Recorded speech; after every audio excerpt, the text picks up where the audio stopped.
മുസ്ലിങ്ങളോട് വളരെ വലിയ ദേഷ്യം പുലർത്തുന്ന ചിലരുണ്ട്. സംഘപരിവാര ശക്തികൾ വളരെ വലിയ വർഗീയ വിഷമാണ് തുപ്പിക്കൊണ്ടിരിക്കുന്നത്. ഇന്ത്യയുടെ വിവിധ സംസ്ഥാനങ്ങളിൽ മുസ്ലിങ്ങൾക്ക് നേരെയും മുസ്ലിം പള്ളികൾക്ക് നേരെയും നടക്കുന്ന അക്രമങ്ങൾ നമ്മൾ കണ്ടുകൊണ്ടിരിക്കുകയാണ്. മുസ്ലിങ്ങൾ മറ്റു മതസ്ഥരോട് ഏതു തരത്തിലുള്ള തെറ്റുകളാണ് ചെയ്തതെന്ന് മുസ്ലിങ്ങളെ ആക്രമിക്കാൻ ശ്രമിക്കുന്നവർ വ്യക്തമാക്കുന്നത് നല്ലതാണ്. നിങ്ങൾ ബാബരി മസ്ജിദ് പൊളിച്ചടക്കിയപ്പോൾ നിങ്ങൾക്ക് നേരെ യാതൊരു പ്രതിഷേധവുമായി മുസ്ലിങ്ങൾ വന്നില്ല. നിങ്ങളുടെ ഒരു ക്ഷേത്രങ്ങളും കയ്യേറാനും മുസ്ലിങ്ങൾ ഒരുങ്ങിയില്ല. സർവ്വ മനുഷ്യരോടും കരുണ കാണിക്കാൻ ആഹ്വാനം ചെയ്യുന്ന മതമത്ര ഇസ്ലാം.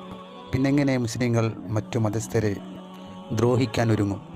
ബാബരി മസ്ജിദ് തകർത്ത് അവിടെ രാമക്ഷേത്രം പണിത് ഇന്ത്യയിലെ ലക്ഷക്കണക്കിന് മുസ്ലിങ്ങളുടെ മനസ്സിനെ വേദനിപ്പിച്ചുകൊണ്ടുള്ള പ്രവർത്തനം BJP RSS പ്രവർത്തകർ ചെയ്തുകൊണ്ടിരിക്കുമ്പോൾ വളരെ പ്രയാസത്തോടു കൂടിയാണ് ഓരോ മുസ്ലിമും അത് നോക്കിക്കാണുന്നത്. ഈ ഇടയിലായി പാണക്കാട് സാദിഖ് അലി ശിഹാബ് തങ്ങൾ ബാബരി മസ്ജിദുമായി ബന്ധപ്പെട്ടുകൊണ്ട് ഒരു പ്രസ്താവന നടത്തുകയുണ്ടായി. രാമക്ഷേത്രം ഇന്ത്യയിലെ ബഹുഭൂരിപക്ഷമുള്ള ജനങ്ങളുടെ ആവശ്യമായതുകൊണ്ട് അതിൽ പ്രതിഷേധിക്കേണ്ടതില്ല എന്നാണ് സാദിഖ് അലി ശിഹാബ് തങ്ങൾ പ്രസ്താവനയിൽ പറഞ്ഞത്. ഇത് വളരെ നെട്ടലോടും സങ്കടത്തോടും കൂടിയാണ് മുസ്ലിങ്ങൾ കണ്ടത്. സാദിഖ് അലി ശിഹാബ് തങ്ങൾ പറഞ്ഞതിൽ ഒരു കാര്യമുണ്ട്. രാജ്യത്തെ ബഹുഭൂരിപക്ഷം വരുന്ന ജനങ്ങളുടെ ആവശ്യങ്ങൾ നിഷേധിക്കപ്പെടാൻ പാടുള്ളതല്ല. എന്നാൽ അതൊരിക്കലും മറ്റു സമുദായത്തെ വേദനിപ്പിച്ചുകൊണ്ടാകുന്നതാണ് വലിയ തെറ്റ്. രാജ്യത്ത് സമാധാനമുണ്ടാകട്ടെ എന്ന ഉദ്ദേശത്തോടു കൂടി സാദിഖ് അലി ശിഹാബ് തങ്ങൾ പറഞ്ഞ വാക്കുകളാണിത്. ഇതിൽ തങ്ങളെ നിഷേധിച്ചുകൊണ്ടും പല ആളുകൾ മുന്നോട്ട് വരുന്നുണ്ട്. ഒരിക്കലും സയ്യിദായ സാദിഖ് അലി ശിഹാബ് തങ്ങളെ നമ്മൾ നിഷേധിക്കാൻ പാടില്ല. അത് വലിയ കുറ്റം തന്നെ.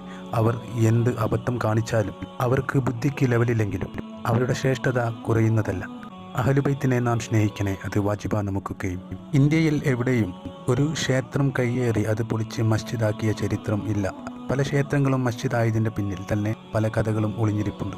പല മഹാന്മാരുടെ കറാമത്തിനാലും ഇസ്ലാം സത്യമതമാണെന്ന തിരിച്ചറിവിനാലും ഒരു പ്രദേശത്തുള്ളവർ ഒന്നടങ്കം ഇസ്ലാമിലേക്ക് വന്ന സാഹചര്യം അവർ തന്നെ അവരുടെ ആരാധനാലയം മസ്ജിദാക്കി മാറ്റുകയായിരുന്നു.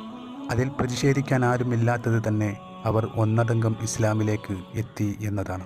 ഇന്ത്യയിൽ മുസ്ലിങ്ങൾക്കെതിരെ ചെയ്തുകൊണ്ടിരിക്കുന്ന ഈ അനീതികൾക്ക് അവർ മറുപടി പറയേണ്ട കാലം വളരെ വിദൂരമല്ല. സർവർക്കും ആശ്വാസമേകാൻ പഠിപ്പിക്കുന്ന മതമാണ് ഇസ്ലാം. അതിനാൽ തന്നെ വലിയ പ്രശ്നങ്ങൾക്ക് തുടക്കം കുറിക്കാൻ ഒരിക്കലും മുസ്ലിങ്ങൾക്ക് കഴിയില്ല.